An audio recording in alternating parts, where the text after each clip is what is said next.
problems, as we will probably return back about that conversation in the reaching for yield, because again, by definition, when there is a conversation about reaching for yield, it means that the basic yields that you can get are already low, so you need to reach up. And that means very often people just go about it by just multiplying it by 2, 3, 6, 10, 20 times, and then sometimes it doesn't work. So that's basically, and we'll come back to that conversation again. Now, we did mention something about equities, particularly dividends, but not just dividends. There's a lot of equity strategies that are sort of yieldy type strategies, be that dividend yielding strategies, be that liquidity or small caps versus. I mean, a lot of, most any, certainly quantitative strategies, other than momentum, are of that nature. Do we feel, especially because of the last few years of outsized returns, do we feel that that's like over and due for correction, or do we feel that that is just the way it should be, and there's no real impending, crash in the equity markets just because of that? I'm not asking you to predict a crash, by the way. I'm just saying that, do we feel that it is still okay to run an equity strategy that is trying to earn its return by those means? You pretty much have to. If it's your mandate, then you have to. If you're asking if the factors will continue to have predictive power, then probably yes. And for the last 100 years, it's probably yes. So why not in the next 5 years? If you're asking about where exactly beta will drive, that's obviously probably not for this panel. Right. But in terms of extracting this additional top-up for the risk factors, I think it will continue. I was last week at a conference which was exactly also talking about the small beta, and it was a big conference, and the people at the certain, there was also a panel, and they asked, okay, who is actually investing in those small betas? And what came out, it was a really big audience, was that in practice, let's say in the bigger thing, the bigger, let's say, community, actually investing in smart beta risk factors and premiums is still very limited. So as long as it's still very limited, and I think that the low vol anomalies, for example, is such an example. As long as people, there's very limited investments, it can still work.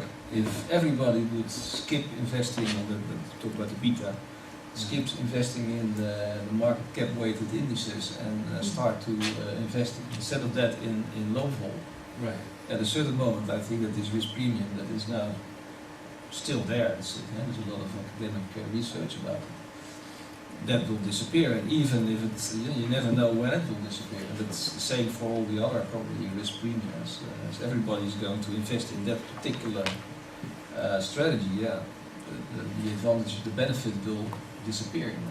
That's not clear, because really the slow wall is not really systematic risk factor. It's an anomaly. It's an anomaly thing. Okay. But if you go into smaller cap, or if you go into low liquidity, or if you go into sort of daily loaded, then it's probably going to last. Because really everybody will still require additional top-up in terms of price for tail protection. So in that sense, it's probably, even if people will be selling it, it's still, skew still will be there. Even if a lot of people start selling skews, Because so it will be flat, it will be flat or whatever else, and then from time to time it realizes. So it always, I think it always will be there. From your point of view, I would just add sort of a little bit, because I'm a little bit biased probably as Arthur is, in the sense that I really like quantitative equity strategies, and I see that there's a good role for a very beta neutral allocation in a portfolio there to those strategies, because particularly given the current market environment where you see greater dispersion across stocks, it is a good environment for them, and there you get the sort of yield or return, but without taking on a lot of the sort of first order risks. If you allow me to make one more comment from myself, I would say that I have twist on that opinion in a following way, that I do agree that those strategies have perennial reasons to exist in your portfolios. However, in the current market conditions, I am a little, at least that's the way we try to do our own investment strategies right now, is that we are a little bit afraid of conventional quant, long-short, market-neutral strategies for the reason of leverage, meaning that they are there is that smart beta or whatever, but when you do pure market-neutral implementation of that factor, you, by construction, you minimize the amount of return, and then you have to lever it up. And it is that levering up that creates extra risk, and those strategies, they all have those tails that Kirill was mentioning, and that basically that together with the leverage makes it rather risky. So we take a slightly different approach. We actually don't run market neutral strategies, we run explicitly directionally risky strategies.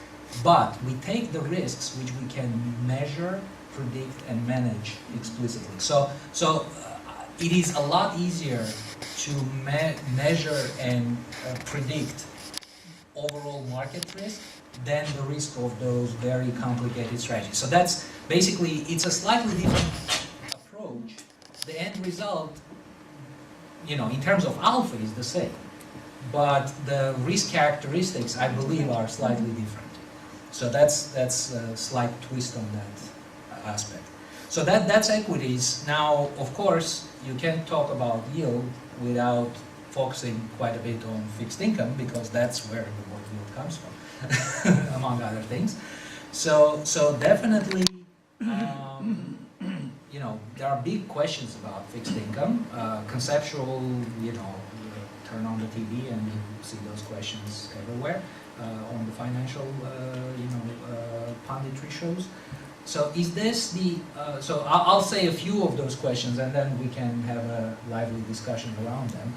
Is, we all know there has been a multi-decade boom in bonds, boom saying, you know, compression in yields. Do we think that's over? Do we think the, you know, that's basically done and done for good? Number two question is, well, even if it is true, what to do about fixed income? So basically, that whole space, and by the way, fixed income, we kind of tend to say fixed income, but that's a big market, and there are many segments in there as well. So that's what I wanted to talk about a little bit, sort of the fixed income market as a whole, you know, the treasury or government yields to begin with, but also other things. So perhaps, Michael, can you comment on that, and then we'll chip in. And if you want your slides up, you can do them now. Well, yes, I mean, you know, the starting point is basically, if you look at the development of rates, you see that, you know, over more than a decade, you know, yields have been declining quite steadily. Now, last year, the tapering in June, you know, was kind of a wake-up call, because if you look at, for example, the small blip on the left-hand chart, you see the P&L impact on the right-hand chart, which is about more than 5% decline in prices, in price terms, for US Treasuries. Now, consider it. US Treasuries are meant as a riskless instrument. Now, for many people, it could be the riskiest instrument they own, because, you know, only a small rise in rates, you know, already leads to significant P&L effects, and we have put that into some numbers. So, you know, for example, if you look at this one here, this is for a 10-year Treasury. Now, let's do kind of scenario analysis. For example, if rates rise by 20, 50, 100, or 200 basis points, you see the price impact on the right-hand side, and then if you look at the net return after coupon, yeah, so because the coupon is so low, you're basically exposed to risk where you don't get any significant or any compensation at all. So that's the problem. So a 200 basis points rise in yield. Honestly, I'm not predicting a 200 basis points rise in yield, but it cannot be ruled out. I mean, you know, the tapering already got started in England. You know, there are first indications of rising yields. So that could have a real significant effect on any portfolio. Now, what does it mean? If you now look at, for example, the share of credit spread and interest rate, you see that, of course, today's really depressed yields, which are for many institutional investors are insufficient, especially, for example, insurance companies, which have to meet certain thresholds, like 3.5% in Germany. That is a problem. But at the same time, most of the decrease in the yields of credit risky assets came from the riskless rates, meaning that the credit spreads, if you just look at, for example, what's been priced in for credit spreads, many people used to tell that, credit spreads are already taken in significantly. However, at the same time, the credit risky assets became less credit risky. So if you look, for example, the credit derivatives index, iTraxx, crossover, main, doesn't matter. If you translate the spread implied default probability and compare that to either historical default probabilities or default rates and your expectation going forward, there is still a significant excess return to be made, provided that there's not kind of a shock to market like flight out of bonds into whatever stocks, commodities, which is very difficult to see. Now, this is what I mean. If you look, for example, at the default rates historically, this is long time series. That is Moody's data.